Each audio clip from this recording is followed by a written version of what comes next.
BJP, TDP పొత్తు ఖాయమనే అనిపిస్తుంది. ఎందుకంటే బీజేపీకి సంబంధించిన ముఖ్య నాయకులు కూడా నేను మొన్న చెప్పాను వాళ్ళ రాష్ట్ర కార్యవర్గంలో కూడా ఎవరు బయటపడలేదు.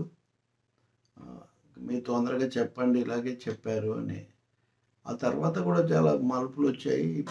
ప్రధాని మోదీ తర్వాత వాళ్ళ ఆర్గనైజేషనల్ బాధ్యుడైన సంతోష్ కుమార్ మటుకు ఎందుకు పొత్తు పెట్టుకోవాలి, మన స్థానం మనం పెంచుకుందాం, గతంలో అలా పెంచుకున్నప్పుడు మనం పెరిగామని వాళ్ళు గట్టి అభిప్రాయంతో ఉన్నప్పటికీ, పైగా జగన్ ప్రభుత్వం ఎలాగో బలపరుస్తుంది కదా అని అది చెప్తున్నప్పటికీ, రాష్ట్రంలో ఉన్న బీజేపీ అధ్యక్షురాలు కొంతమంది నాయకులు మటుకు పొత్తు పెట్టుకొని సీట్లు తెచ్చుకోకపోతే మనం ఇలాగే వెనకబడిపోతామని వాళ్ళు ఆందోళన చెందుతున్నారు, ఒత్తిడి చేస్తున్నారు అని చెప్తున్నారు. అధిష్టానం నిర్ణయం అయినప్పటికీ రాష్ట్రాల్లో ఉన్న అధ్యక్షుల అభిప్రాయాలు కూడా పరిగణనలోకి తీసుకుంటారు కాబట్టి పొత్తు ఉండవచ్చు అని. దీనికి సామాజిక కోణం కొందరు జోడించి పురంధేశ్వరి వల్ల ఇలా జరుగుతుంది, గతంలో వెంకయ్య నాయుడు ఉన్నప్పుడు, హరిబాబు ఉన్నప్పుడు కూడా ఇలాగే జరిగిందని ఒక సిద్ధాంతం కూడా తీసుకొస్తున్నారు. ఏదైనా ఇప్పుడు పెద్ద వాళ్ళపై ఎక్కువ మంది పొత్తు ఉంటుంది అనే భావిస్తున్నారు. దానికి తగినట్టుగానే వాళ్ళ అంచనాలు, అలాగే నియోజకవర్గాల్లో కూడా బీజేపీ వాళ్ళు చేస్తారనుకున్న వాటి దగ్గర టీడీపీ తీసుకుంటున్న జాగ్రత్తలు, వీటన్నిటిని బట్టి జనసేన ఇరకాటం కూడా ఇక్కడ ఒకటి ఉంది. ఇక్కడ అక్కడ పొత్తు అనుకుంటూ ఇక్కడ వీళ్ళతో ఉంటే, సో దీనికి కూడా ఇదొక పరిష్కారం అవుతుంది దక్షిణాది రాకపోయినా అని. అయితే ఏం చేయాలి, జగన్ బలపరుస్తున్నారు కదా ముఖ్యమంత్రి అంటే, దీనికి ఒక సొల్యూషన్ ఏంటంటే టీడీపీతో పొత్తు, వైసీపీతో దోస్తు, జనసేనతో టీము అందులో ఉంచుకోవటం, ఇది ఎన్డీఏలో. ఇది ఒక ఫార్ములా వాళ్ళు తీసుకొని రావచ్చు. దీనికి తగినటువంటి ఎజెండా, దీనికి సంబంధించిన ప్రణాళిక తయారు చేస్తారంటున్నారు.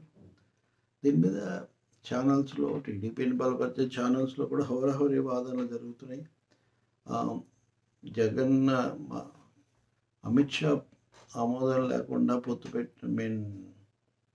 చంద్రబాబును అరెస్ట్ చేయలేరు అనే వాదన ఒకటైతే, అంత అదేం లేదు, వాళ్ళకి తెలియదు, అంతా ఇతనే చేశాడు అని తెలుగుదేశంలో పొత్తు కావాలనుకునే వాళ్ళు వాదిస్తున్నారు. నిన్న నేను ఎక్కడో చర్చలో చూసాను, నేను చాలాసార్లు చెప్పాను ఇదే మాట, సిపిఐ రామకృష్ణ కూడా నేను ఇదే చెప్తున్నారు.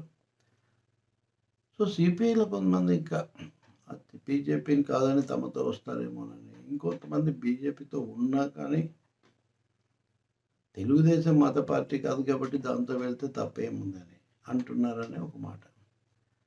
అలాగే ఇక్కడ ఎమ్మెల్యే సీట్లకు పోటీ ఎక్కువగా ఉంటుంది కాబట్టి ఎమ్మెల్సీ తీసుకుంటే కూడా తప్పేముంది, అలా తీసుకోవచ్చు అని కొన్ని పేర్లు కూడా వాళ్ళ దృష్టిలో ఉన్నాయని టీడీపీ వర్గాలు చెప్తున్నమాట ఇది. అలాగే ఎంపీ సీట్ల విషయంలో బీజేపీని కూడా ఎంపీ సీట్లు వాళ్ళకి ఎక్కువ ఇవ్వాలి, ఎక్కువ అంటే చెప్పుకోతాయి అని భావిస్తున్నారు అని. ఇలాంటి రకరకాల పొత్తుల మీద ఈ అనేక కథనాలు, అంచనాలు వస్తున్నాయి. కానీ బట్ ఓవర్వెల్మింగ్గా మటుకు బీజేపీ అల్టిమేట్గా పొత్తు పెట్టుకుంటుంది అనే అభిప్రాయమే నడుస్తుంది. సోము వీర్రాజు గత అధ్యక్షుడు, తాజా మాజీ, ఈరోజు 175 నియోజకవర్గాల్లో మేము కమిటీలు ఇస్తాం, 25 చోట్ల కమిటీలు ఇస్తాం, ఇది స్థూలంగా వాళ్ళ కార్యవర్గంలో వచ్చిన అభిప్రాయమే. కానీ ఇవన్నీ కూడా బార్గెనింగ్ కోసమే. చివరికి వచ్చేసరికి పొత్తు పెట్టుకుంటారు. మన సమావేశానికి వచ్చిన శ్రీ ప్రకాష్ రాజ్ కూడా అంత బలమైన నాయకుడు కాదు, కేవలం సంతోష్ తర్వాత ఆయన చెప్పిన అమలు చేసే వ్యక్తి మాత్రమే. కాబట్టి ఆ రోజు ఆయన మాట్లాడింది కూడా ఏమి అదే శిరోధార్యం అని చెప్పలేం, మార్పులు ఉంటాయి అని చెప్తున్నారు. సో దీని అంతటి అల్టిమేట్ సారాంశం ఏంటంటే టీడీపీ, బీజేపీ, జనసేన పొత్తుగా వెళ్తాయని. కానీ ఇలా పొత్తుగా వెళ్తే రాజకీయంగా చాలా నష్టం అనే ఒక అభిప్రాయం కూడా ఇక్కడ బలంగా ఉంది. ఇది చివరకు ఉన్నా కానీ వద్దు అనే మోదీ చెప్తే తప్ప లేకపోతే ఇది ఆగదు. పైకి ఏం చెప్పినా పరోక్షంగా ఆశీర్వదిస్తారు. అందుకే ఇటు పొత్తు అటు దోస్తు రెండింటినీ కొనసాగిద్దామనే లైన్ తీసుకోవచ్చు అన్నదే సారాంశం.